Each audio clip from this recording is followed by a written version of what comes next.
back. Life in my life. Love it. جی sorry معذرت انتہائی معذرت. نہیں بسم اللہ الرحمن الرحیم. تو میں بیان کر رہی تھی ایک خوبصورت واقعہ حضرت عائشہ رضی اللہ تعالیٰ عنہا صدیقہ. ان کی عظمت اور ان ماشاءاللہ سے پاکیزگی کا اگر ہم لوگ بیان کریں کہ وہ خوبصورت اسلام کا پیغام ہے تمام عورتوں کے لیے. تو وہ میں واقعہ بیان کر رہی تھی. تو وہ بہت نبی پاک صلی اللہ علیہ وسلم بہت خوش و خرم تھے. تو جناب بی بی عائشہ اپنے حجرے میں داخل ہوتی ہیں تو نبی پاک اٹھ کے بیٹھتے ہیں اور خوشی سے بولتے ہیں عائشہ مانگو کیا مانگو گی.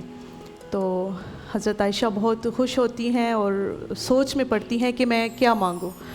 تو کہنے لگی یا رسول اللہ مجھے اجازت دیجئے میں مشورہ کر لوں. تو نبی پاک مسکرا کے بولے بالکل تم مشورہ کرو, تم کس سے مشورہ کرنا چاہو گی. تو حضرت عائشہ فرماتی ہیں میں اپنے والد صاحب ابو بکر صدیق سے مشورہ کرنا چاہتی ہوں. تو بہت خوشی سے ہنسے اور مسکرائے. اچھا تم میرے یار غار سے مشورہ کرو گی, بالکل تمہیں اجازت ہے.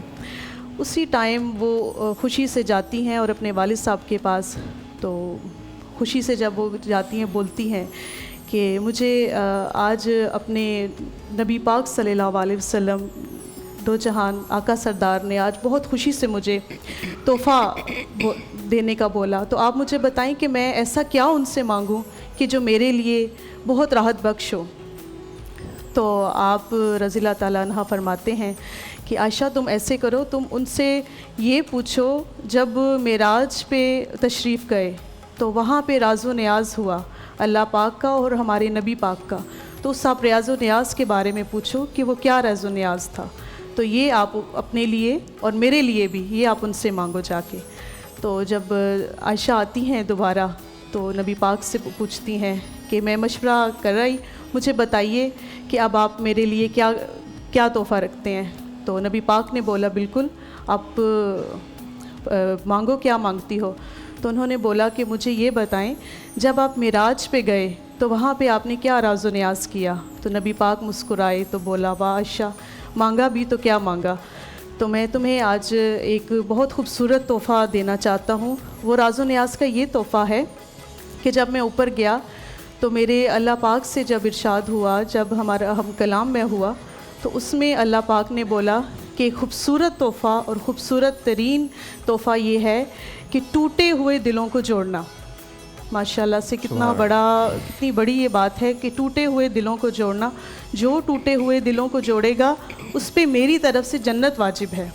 تو نبی پاک نے جب یہ ارشاد فرمایا تو وہ خوشی سے بولی کہ سبحان اللہ, اب یہ میں جا کے اپنے والد صاحب کو بیان کروں گی.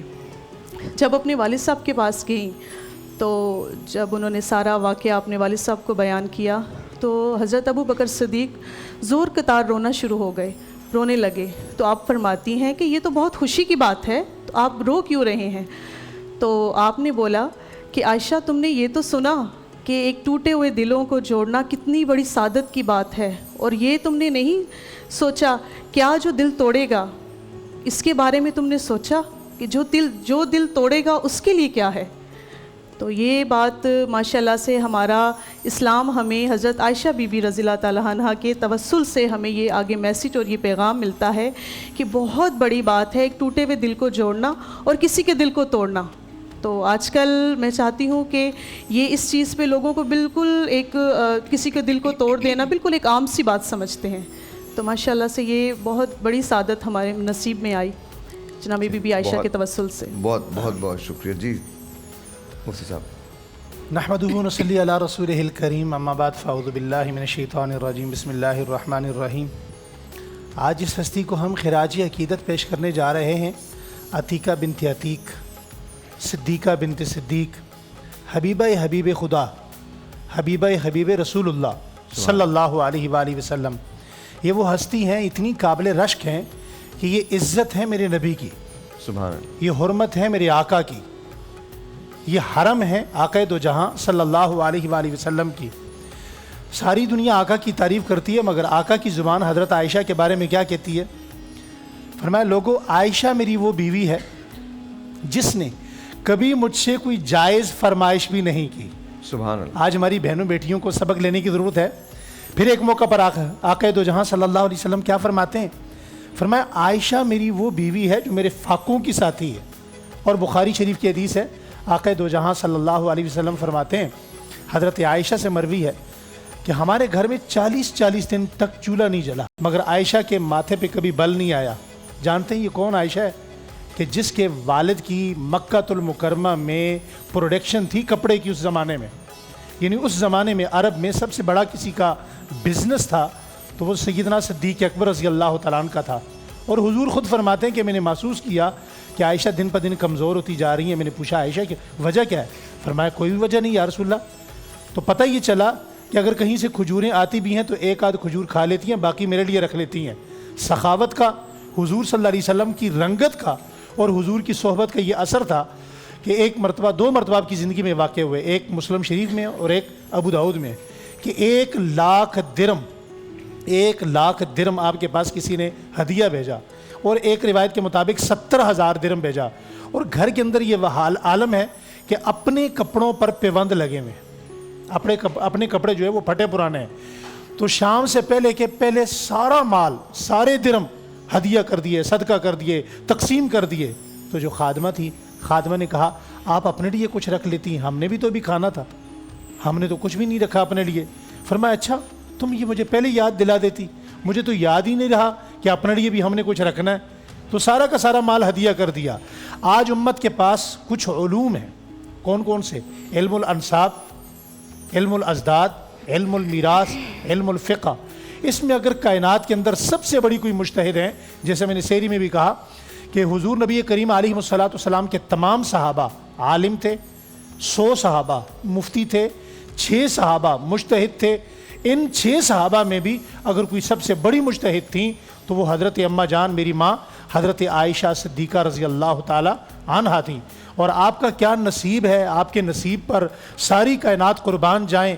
میرے جیسے بندوں کے کروڑوں سر ہوں، واری واری آپ کے نالین ہوں اور ان نالین پر قربان کر دیا جائے کہ وہ نصیب جاگے کہ قیامت تک کے لیے آپ کے گھر کو، آپ کے حجرے کو، آپ کی آرامگاہ کو اللہ تعالیٰ نے جنت بنایا. اور جنت بھی کیسی بنایا کہ اس میں رسالت مآب صلی اللہ علیہ وسلم کو سلا کر فرمایا ما بین بیتی منبری وروضۃ من ریاض الجنہ.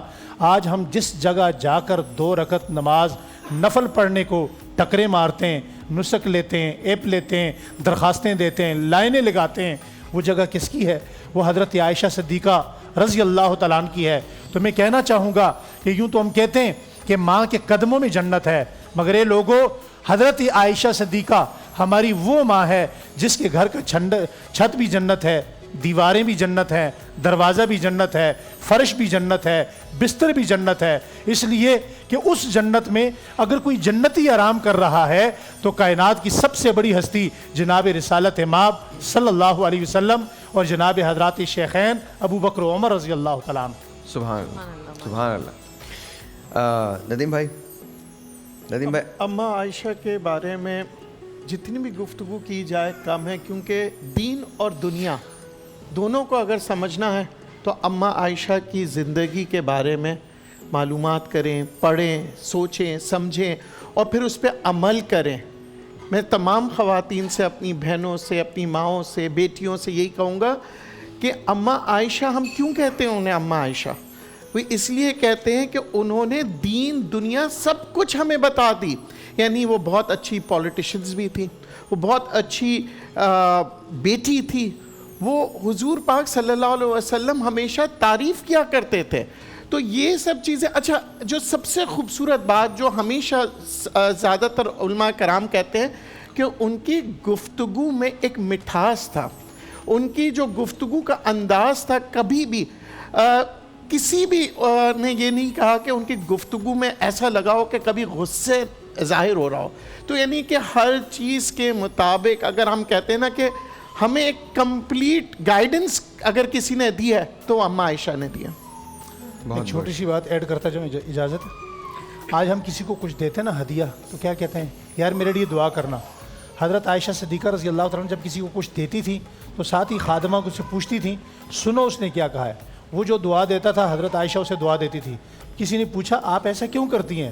فرمایا یہ بدلہ ہو جاتا ہے، میں جو کچھ دیتی ہوں آخرت کے لیے دیتی ہوں، وہ اللہ کے لیے دیتی ہوں، آخرت میں لینا. سبحان اللہ سبحان اللہ. جی بھائی کچھ کہنا چاہیں گے آپ؟ بسم اللہ الرحمن الرحیم نحمدہ و نصلی علی رسولہ الکریم اما بعد فاعوذ باللہ من الشیطان الرجیم. بے شک وہ ام المومنین ہیں، صدیقہ ہیں. آج جن ہستی کو ہم خراج تحسین پیش کر رہے ہیں وہ محبوب ترین بیوی رسول اللہ صلی اللہ علیہ وسلم کی، کہ جن کے لیے انہوں نے اپنی تخت رسول صلی اللہ علیہ وسلم حضرت فاطمہ رضی اللہ تعالیٰ عنہ سے فرمایا کہ رب کعبہ کی قسم، میں اپنی بیٹی سے مخاطب ہو کے رسول اللہ فرما رہے ہیں، مجھے رب کعبہ کی قسم ہے کہ فاطمہ مجھے بے حد محبوب ہیں، تو تم فاطمہ کو محبوب رکھو. اب رسول اللہ صلی اللہ علیہ وسلم کی جو زبان مبارک ہے وَمَا يَنْطِقُ عَنِ الْهَوَىٰ، یعنی اللہ سبحانہ و تعالیٰ جب وہ فرماتے ہیں تو اس زبان سے وہ چیزیں ادا ہوتی ہیں. وہ محبوب بیوی کے لیے اپنی بیٹی کو بتا رہے ہیں کہ ان کو محبوب رکھو کیونکہ میں ان کو محبوب رکھتا ہوں. وہ تسکین اور راحت کا سامان ہے رسول اللہ صلی اللہ علیہ وسلم کے لیے، کیونکہ رحمت للعالمین ہم سب کے لیے تسکین کا باعث ہے، ہم سب کے لیے تسکین کا باعث ہیں.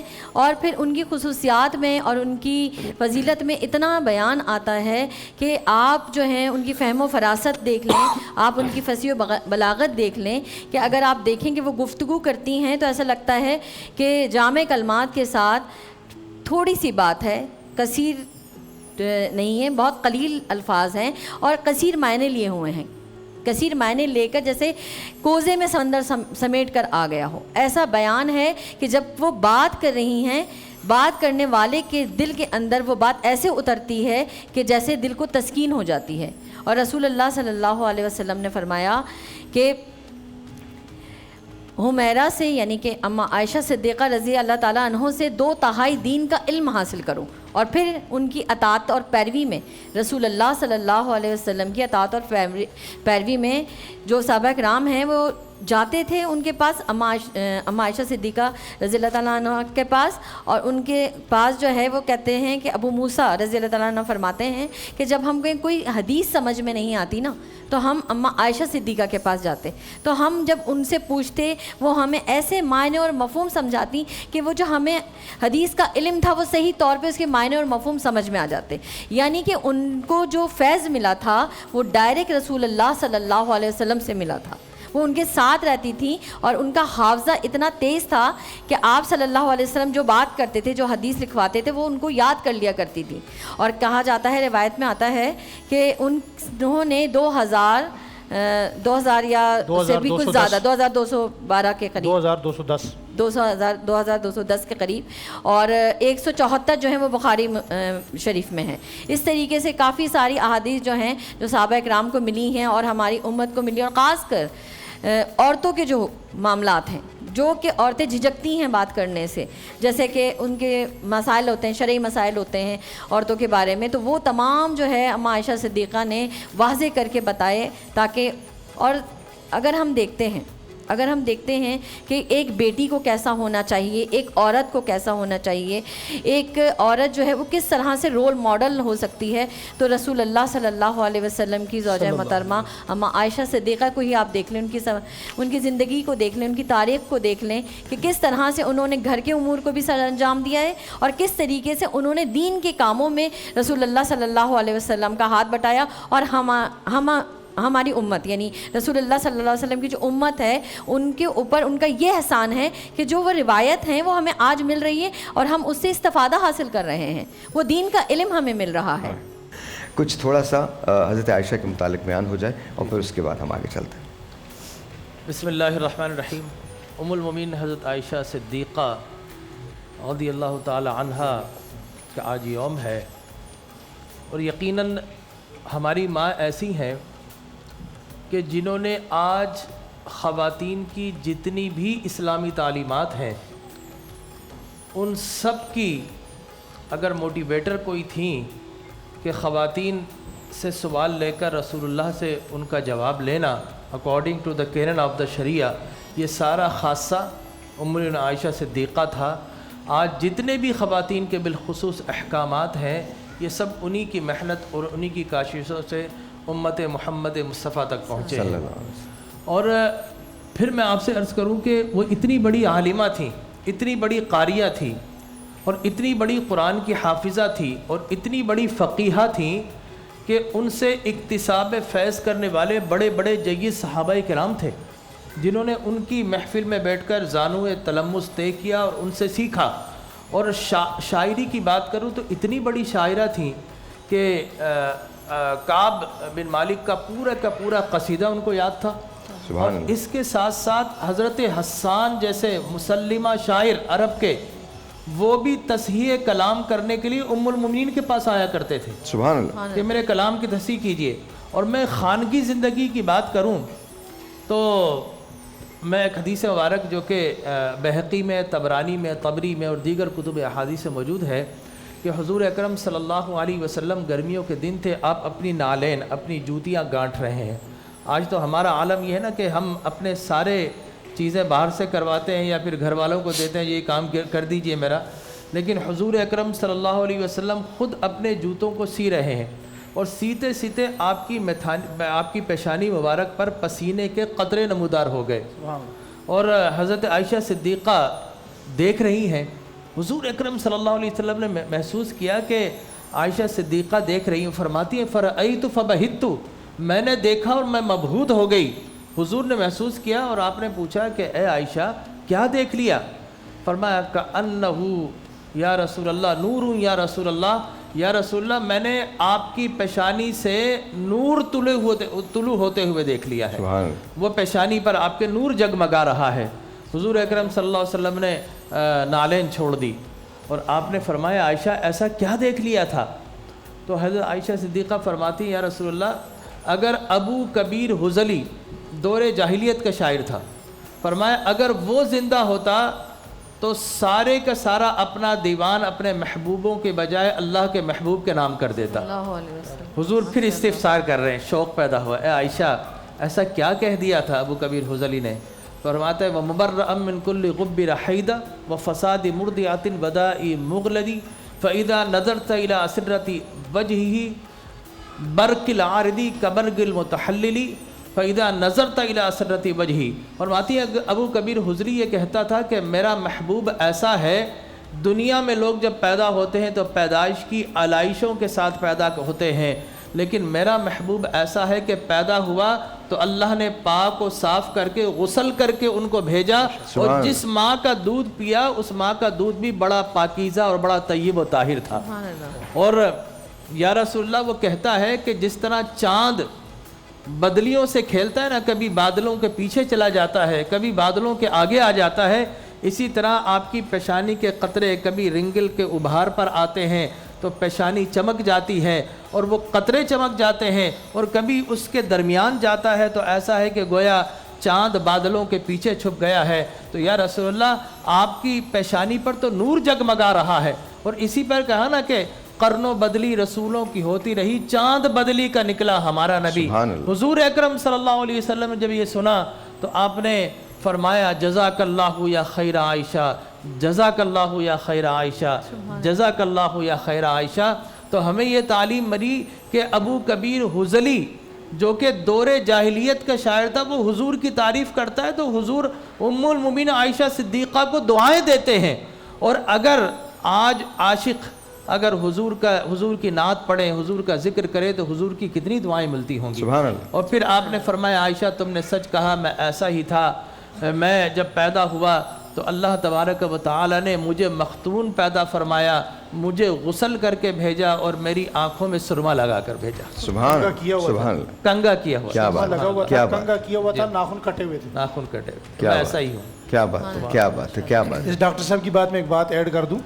وہ حضرت ابو ہریرہ رضی اللہ تعالیٰ عنہ فرماتے ہیں کہ جب بڑی خوبصورت بات کی ڈاکٹر صاحب نے کہ جب حضور کے چہرے پہ پسینہ آتا تھا تو کانا عرق اللؤلؤ، ایسا لگتا جس طرح سونے کے تھال میں موتی چل رہا ہوتا.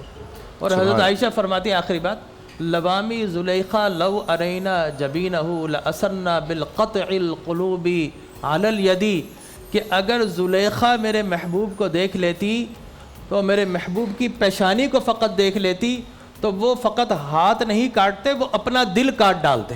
سبحان یہ آپ کا شعر ہے. اچھا ایک چیز ہے جو بڑی امپورٹنٹ ہے ان دنوں پتنگ بازی کی وجہ سے جی بہت زیادہ چیزیں ہوئی ہیں، تو میں چاہتا ہوں کہ ہم سب اس کے اندر تھوڑا سا حصہ ڈال دیں. آپ سے شروع کروں گا حسن، مجھے بتائیے کہ کیا کہنا چاہتے ہیں and then will go around the table and will discuss about it. آپ کیا کہنا چاہتے ہیں، کتنا کنڈیم کرتے ہیں؟ بیکاز مجھے لگتا ہے کہ اس پہ پابندی لگنی چاہیے. جی کنڈیم تو کیا کریں گے، ہم تو بچپن سے، میں اپنے بچپن سے دیکھتا آ رہا ہوں کہ ہر سال یہ واقعات ہوتے ہیں، ہر سال اسٹیپ لینے کی کوشش کی جاتی ہے. ایسی کون سی ڈور بنتی ہے اور کہاں بنتی ہے اور پھر مارکیٹ میں بھی آتی ہے اور پھر وہ یوز بھی ہوتی ہے، اس کو ختم کیوں نہیں کر سکتے؟ ایک شوق، اگر اس کو ہم شوق کی حد تک بھی رکھیں تو اس کی ایک لمیٹیشنز ہونی چاہیے. جو جان لیوا چیز ہو گئی ہے وہ تو بالکل بھی کسی بھی صورت میں اس کو الاؤ نہیں کرنا چاہیے، اور ہمیں بالکل خیال کرنا چاہیے. اور خاص طور پر جو بائکس پر سفر کرتے ہیں ان کو اپنی احتیاط کرنی چاہیے، کیونکہ گورنمنٹ تو کرتے ہی کرے گی، تو ہمیں اپنے طور پر احتیاط کرنی چاہیے. جی ڈاکٹر صاحب. جی بالکل، اس کو میں تو کنڈیم کرتی ہوں، اس کو بالکل فورسفلی اس کو اسٹاپ کرنا چاہیے پتنگ بازی کو. بیسکلی ابھی میں نے ایک واقعہ دیکھا، ویڈیو دیکھی جی، اس بہت تکلیف دہ تھی، دیٹس ویری پینفل. جی فاطمہ. بالکل میں بھی ان کی تائید میں کہوں گی کہ یہ تو کسی کے لیے ایک دل بستگی کا ایک وقتی ایک بات ہے نا کہ وہ پتنگ اڑا رہے ہیں، لیکن آپ یہ دیکھیں کہ ایک یہ اس عمل سے کسی کا گھر اجڑ رہا ہے، کسی کی جان جا رہی ہے، ان کے گھر میں صف ماتم مچ رہا ہے. تو یہ کتنی غلط بات ہے کہ کسی کو تکلیف دینے کا کتنا گناہ ہے، اور آپ کسی کا گھر اجاڑ رہے ہو صرف اپنے چھوٹے سے کھیل کے لیے، شوق کے لیے. جی ڈاکٹر صاحب. ہمیں ایسا کرنا چاہیے کہ کوئی بھی اگر اڑا رہا ہے پتنگ ہمارے آس پاس پہ نیبرز پہ، تو ہم خود سٹاپ کریں. اگر گورنمنٹ ایکشن نہیں لے رہی تو ہمیں خود سے خیال کرنا چاہیے، کیونکہ کافی دنوں سے یہ سنتے ہیں کہ ایسا ہو رہا ہے. اگر آپ کسی نیبرز میں دیکھیں یا کسی کوئی لڑکے کر رہے ہیں تو ہمیں خود جا کے سٹاپ کرنا چاہیے. میرے خیال میں اگر آپ یہ پتنگ اڑاتے ہوئے دیکھیں تو ایکسٹریم کمپلین کیجیے، فوراً کمپلین کیجیے، اور پولیس کو آنا چاہیے اور اپریہنڈ کرنا چاہیے اور پکڑ لینا چاہیے. دیکھیں ڈی ایچ اے والوں کو بلائیں، آپ پولیس کو بلائیں. It doesn't matter wherever you live. آپ جہاں بھی ہیں، پاکستان کے کسی بھی حصے میں ہیں، یہ ہر جگہ بند ہونی چاہیے، ختم ہونا چاہیے. اور ہم خود سے مل کے ایکشن لیں، ہم کسی کا ویٹ نہ کریں، ہم خود سے مل کے ایکشن لیں اور ان کے اوپر فائن لگائیں. جی جی بالکل. یہ بہت ہی آج کل کے دور میں ہر سال یہ بات سننے کو آتی ہے، جیسے بھائی نے فرمایا، لیکن یہ بالکل یہ بات سمجھ سے بالا تر ہے کہ ایسا کون سا کیمیکل ہے اور یہ کہاں تیار ہوتا ہے. انسان کو اللہ پاک کیمیکل بھی لگتے ہیں، شیشے بھی لگتے ہیں. It's just ridiculous. انسان کو اللہ پاک نے بہت مضبوط بنایا، اور ایک ڈور جو اتنی پتلی ہے اور وہ 1 منٹ میں گلا کاٹ دیتی ہے، اور اس ماں کا کیا حال ہوگا، جس نے اس بہن کا کیا حال ہوگا. تو یہ بہت سخت پابندی اس پہ لگنی چاہیے، اور اس پہ میں تو کہتی ہوں کہ جتنا جلدی ایکشن لے وہ بہت کم ہے. سر احساس، جب تک انسان کے اندر احساس نہیں ہوگا نا، کچھ نہیں ہوگا. ہر سال اسی طرح لوگوں کے گلے کٹتے جائیں گے. کبھی سوچئے گا جو پتنگ اڑا رہے ہیں کہ اگر آپ کی ماں، آپ کا بہن، خدا نہ خواستہ آپ کے والد صاحب سکوٹر پہ جا رہے ہو یا کہیں پہ پیدل چل رہے ہو اور یہ واقعہ ان کے ساتھ ہو گیا، تو کیا آپ پتنگ اڑائیں گے؟ اگر آپ اس چیز کا سوچیں گے نا، آپ خود چھوڑ دیں گے، کسی کو بولنے کی ضرورت نہیں. آپ نے اتنی خوب، آئی ہوپ کہ ندیم کی یہ بات آپ لوگ سن لیں، اور آپ لوگ سن لیں جو پتنگ اڑانے کا ایون سوچتے بھی ہیں. خدا کا واسطہ یہ نہ کریں، خدا کا واسطہ یہ نہ کریں. اور اگر آپ کو پتنگ اڑانی ہے، فرض کیجئے کہ آپ کو پتنگ اڑانی ہے، تو اس کے لیے پریکاشنری میجرز ہوتے ہیں، آپ وہ لیجئے. پوری دنیا، ایسا نہیں ہے کہ یہ کائٹ فلائنگ کہیں نہیں ہوتی ہے، پوری دنیا میں ہوتی ہے، لیکن پوری دنیا میں یہ والے واقعات نہیں ہوتے جو ہمارے یہاں ہوتے ہیں. ہم تو کسی بھی چیز کو ایک ایکسٹریم پہ لے جاتے ہیں. جی آپا. میں نے سوشل میڈیا پہ یہ دیکھا کہ جس طریقے سے بقرعید پہ کسی جانور کو گرایا جاتا ہے، اس طریقے سے وہ لڑکا گرا ہے اور دوبارہ اٹھا ہے، اور اس کے بعد وہ دنیا سے گزر گیا، اور وہ 6 بہنوں کا اکلوتا بھائی تھا. تو ہم کو چاہیے کہ اگر ہم چاہتے ہیں کہ آئندہ ایسے واقعات پیش نہ آئیں تو بہتر یہ ہے کہ اس کے اوپر پابندی لگا دی جائے. اور میں عوام الناس سے بھی درخواست کروں گی کہ برائے مہربانی وہ جہاں پر بھی دیکھیں کہ یہ کھیل ہو رہا ہے، وہ پتنگوں کو توڑ دیں، وہ اس کو آگ لگا دیں، کچھ بھی کر دیں، لیکن اس کھیل کو سب سے بہتر طریقہ یہ، بیکاز مجھے اعتبار نہیں ہے اگر آپ پتنگیں توڑیں گے، جھگڑے ہو جائیں، جھگڑوں میں اور کوئی نقصان ہو جائے، خدا کا واسطہ پولیس کو بلائیں، پولیس کو بلائیں. بیکاز آپ اپنے ہاتھوں میں اگر لیں گے نا، میں آپ کو سچ بتا رہا ہوں، خدا نہ کرے کوئی اور نقصان ہو سکتا ہے. ہم لوگ تو جذباتی لوگ ہیں، فرض کریں کچھ اور کر جائیں گے تو پھر کیا کریں گے؟ اس لیے پولیس کو ایکشن لینا چاہیے. ہمارے تو اویئرنیس پروگرام چلائیں، ٹی وی میں بتائیں کہ ہمارے تو اناؤں کے مسئلے بن جاتے ہیں، تم نے میری پتنگ پھاڑ دی، او مائی گاڈ، مطلب وہ پھر بڑے مسائل ہو جاتے ہیں. خدا نہ کرے. جی سر. انسانی جان. بسم اللہ الرحمن الرحیم. یہ کافی عرصے سے ہم دیکھ رہے ہیں، ہم ایک ایسے دیش میں رہتے ہیں جہاں کا قانون حادثات کا انتظار کرتا ہے. میرے خیال میں پرسوں کا واقعہ ہے. لاہور اور فیصل آباد میں 4 واقعے ہوئے ہیں. آج رات شام کا واقعہ ہے, ایک بالکل بوڑھا آدمی سفید ریش سائیکل پہ جا رہا ہے, اس کی پوری ناک کٹ کے نیچے آ گئی. آخر ہم کب تک انتظار کریں گے؟ گورنمنٹ سے درخواست ہے کہ بھاری بھرکم جرمانے ہونے چاہیے, ایسا کیمیکل تیار کرنے والے, ایسا مٹیریل لانے والے, ایسے لوگوں کو لمبی چوڑی سزائیں ہونی چاہیے. اور جہاں پر وہ ڈور بن رہی ہے ان کارخانوں پر پابندی لگنی چاہیے. اور ڈور بنانے والوں کو دیکھیں, ان کے اپنے ہاتھ کٹے ہوتے ہیں. یہ کیا جنون ہے, کون سا کھیل ہے؟ آپ اگلے کی جان کے ساتھ کھیل رہے ہو. حافظ قرآن بچہ تراویح پڑھانے جا رہا ہے, گردن کٹوا دی اس نے. اللہ اکبر, اللہ اکبر. ڈاکٹر صاحب جی بالکل, میں تو یہ عرض کروں گا کہ یہ پتنگ بازی بالکل ایک ڈیزاسٹر ہے, اس لیے کہ صرف پتنگ سے ڈور سے گردنیں نہیں کٹ رہی, جو پتنگ لوٹنے والے بچے جاتے ہیں نا وہ بھی ایک دوسرے کو مرنے قتل جاتے ہیں, ایک پتنگ کے پیچھے جھگڑے ہو جاتے ہیں, کوئی ایکسیڈنٹ ہو جاتا ہے. تو یقینی طور پر سب سے پہلی بنیادی بات ہے, دیکھیے یہ ڈور بنتی ہے سدی سے, وہ سدی امپورٹ ہوتی ہے, آپ اس پہ بین لگا دیجیے, ٹھیک ہے نا, لہٰذا یہ بننے کا سلسلہ ہی ختم ہو جائے گا. اور پھر یقینی طور پر دیکھیں ہماری پولیس ہے, اس کو تو پروٹوکول ڈیوٹی سے فرصت نہیں, وہ کہاں ایک کال کے اوپر کسی پتنگ باز کے پیچھے آئے گی. یہ بڑا عجیب و غریب معاملہ ہے. اگر پولیس ہی ہماری اگر صحیح ہو جائے تو یقین جانیے نہ کسی گردنیں کٹے نہ کسی کی جیبیں کٹے, ٹھیک ہے نا, اس کو صحیح ہونے کی ضرورت ہے. اور پھر اگر پولیس ہی صحیح ہو تو ہمارا یہ گٹکا, یہ ماوا جو لوگوں کو کینسر کا سبب بن رہا ہے, یہ سب ختم ہو جائے. بس میں سمجھتا ہوں کہ اوپر سے اگر صحیح ہو جائے تو نیچے والے خود بخود صحیح ہو جائیں گے انشاءاللہ.